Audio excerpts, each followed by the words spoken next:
श्रीमद् भागवत गीता की बातों को अपनाने से जीवन बेहतर बनता है। इनका अनुसरण करने से व्यक्ति के अंदर से क्रोध की भावना खत्म होती है। आइए जानते हैं गीता के कुछ उपदेशों के बारे में। श्रीमद् भागवत गीता में भगवान कृष्ण के उपदेशों का वर्णन है। गीता के ये उपदेश श्री कृष्ण ने महाभारत युद्ध के दौरान अर्जुन को दिए थे। गीता में दिए गए उपदेश आज भी उतने ही प्रासंगिक हैं और मनुष्य को जीवन जीने की सही राह दिखाते हैं। गीता की बातों को जीवन में अपनाने से व्यक्ति को खूब तरक्की मिलती है।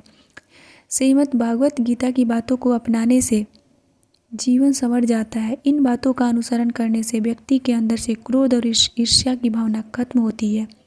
आइए जानते हैं क्या वो चीज़ इसके बारे में श्री कृष्ण ने बताया है। गीता की अनमोल बातें।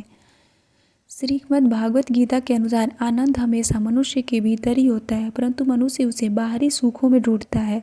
भगवान की उपासना केवल शरीर से ही नहीं बल्कि पूरे मन से करनी चाहिए। भगवान का वंदन उन्हें प्रेम बंधन में बांधता है। मनुष्य अपनी वासना की वजह से ही पुनर्जन्म लेता है।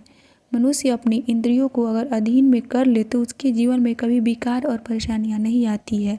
संयम, सदाचार, स्नेह और सेवा जैसे गुण मनुष्य में कभी भी सत्संग के बिना नहीं आते हैं।